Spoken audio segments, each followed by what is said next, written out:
दोस्तों बहुत सारे एंड्रॉयड मोबाइल में ये प्रॉब्लम आती है कि आपके मोबाइल में सिम भी डला हुआ है, रिचार्ज भी है आपका एमबी वाला, लेकिन फिर भी आपका नेट नहीं चल पाता है। आप देख सकते हैं ये मोबाइल मेरे पास है, इसमें सिम भी डला हुआ है, डाटा भी ऑन है, लेकिन फिर भी इसके नेटवर्क के जो सिग्नल है उसके ऊपर 4G 5G बनकर नहीं आ रहा, और जब तक वह नहीं आने का तब तक नेट नहीं चल पाएगा। हम डाटा ऑन कर रहे हैं फिर भी कुछ नेटवर्क पर फ़र्क नहीं पड़ रहा है। तो दोस्तों अगर आपके फ़ोन में भी रेंज नहीं आ रही है तो आपको समझ लेना चाहिए आपके एक्सेस पॉइंट की जो सेटिंग है वह उड़ चुकी है। उस सेटिंग को किस तरह ठीक करेंगे वीडियो में बात कर लेते हैं। अगर आपके पास कोई भी फ़ोन है किसी भी कंपनी का, इस सेटिंग से ही आप अपने मोबाइल की नेटवर्क सेटिंग को या इंटरनेट सेटिंग को ठीक कर सकते हैं। सबसे पहले आपको उस फ़ोन की सेटिंग पर आ जाना है। सेटिंग में आने के बाद इंटरनेट एंड नेटवर्क वाली सेटिंग हर फ़ोन में अलग अलग होती है, उस पर आपको क्लिक कर देना है। आपको कुछ सेटिंगें चेक करनी है, अगर वह ऑन है तो आपको उसको ऑफ़ कर देना है। जैसे डाटा सेवर आपको इसको ऑफ़ कर देना है, लेकिन ये पहले से ही ऑफ़ है, मुझको करने की ज़रूरत नहीं है। इसके बाद आपको चेक करना है आपका मोबाइल नेटवर्क जो है 4G या 5 पर सेट है या नहीं। डाटा रोमिंग को हमेशा आपको ऑन रखना है। अगर दोस्तों आपके फ़ोन में डबल सिम है तो आप ये चेक कर लीजिए कहीं उस सिम पर आपका नेट तो सेट नहीं है जिसमें आपकी एमबी नहीं है। तो हमारे में सिंगल सिम है लेकिन फिर भी नेट नहीं चल पा रहा है, रिचार्ज भी है और सिम भी ऑन है। इसके बाद आपको डाटा यूजेज पर क्लिक करना है। डाटा यूज सेटिंग को भी आपको चेक कर लेना है, क्योंकि बहुत से मोबाइल में यहाँ पर लिमिट सेट होती है कि आपको 100 MB खर्च करनी है, 200 इतने पे रुक जाता है, फिर नेट नहीं चल पाता। इसके बाद आपको परफेक्ट नेटवर्क टाइप यहाँ पर देख लेना है। जैसे बहुत से मोबाइल में यहाँ पर 3G पर सेट होता है तो भी नेट नहीं चल पाता, लेकिन हम इसके बाद दोस्तों मेन सेटिंग आती है एक्सेस पॉइंट की। ये सबसे मेन सेटिंग है। आप देख सकते हैं इसके एक्सेस पॉइंट उड़े हुए हैं, मतलब एक्सेस पॉइंट नॉट अवेलेबल लिख कर आ रहा है। तो हमको बना लेने प्लेस वाला आइकन पर क्लिक करना है।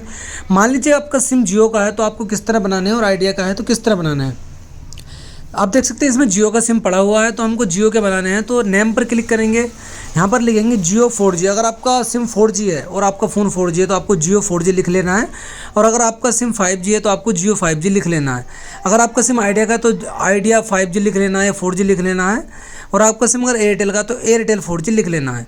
तो यहाँ पर आप देख सकते हैं हमने लिख दिया है जियो 4G। इसके बाद ओके पर क्लिक करेंगे, ये नेम पर आ गया है जियो 4G। इसके बाद APN, ये मेन पॉइंट है, इस पर आपको लिख देना। मान लीजिए आपका सिम जियो का है तो यहाँ पर जियो नेट लिखेंगे। अगर आपका सिम दोस्तों आइडिया का है तो यहाँ पर VI नेट लिखेंगे, और आपका सिम एयरटेल का है तो यहाँ पर एयरटेल नेट लिखेंगे। तो हमने जियो नेट लिख दिया है। इसके बाद आपको कुछ नहीं करना, आपको नीचे आ जाना है और आपको देख लेना कोई सा इनमें फंक्शन बंद तो नहीं है, तो कोई सा भी यहाँ पर ऑप्शन बंद नहीं है। इसके बाद दोस्तों आपको ये लिखने के बाद आपको यहाँ पर सेव वाले बटन पर क्लिक करना है। साइड वाले 3 डॉट पर क्लिक करके सेव पर क्लिक कर लेना है। आप देख सकते हैं आपके मोबाइल में जियो APN सेटिंग ऑन हो चुकी है और आपकी रेंज आ चुकी है। आप देख सकते हैं यहाँ पर रेंज आ चुकी है। आप इस APN सेटिंग और एक्सेस पॉइंट को जैसे ही बना लेते हैं आपकी जो रेंज है वो आ जाती है। आप देख सकते हैं रेंज आ चुकी है। और आपको दोस्तों इतना काम करने के बाद आप इसको काट दीजिएगा जब आपकी रेंज आ जाए तो नेटवर्क के ऊपर। इसके बाद आप यूट्यूब चला के देखेंगे हमारा नेट काम कर रहा है या नहीं कर रहा। दोस्तों इस वीडियो की मेरी गारंटी है, अगर आप ये काम कर लेते हैं, अगर आपकी रेंज भागी हुई है तो पक्का आपके मोबाइल का नेटवर्क ठीक हो जाएगा। आपको टेंशन लेने की जरूरत नहीं है। आप देख सकते हैं नेट चल पड़ा है, बहुत आसानी से नेट चल रहा है, आराम से अच्छी रेंज आ रही है।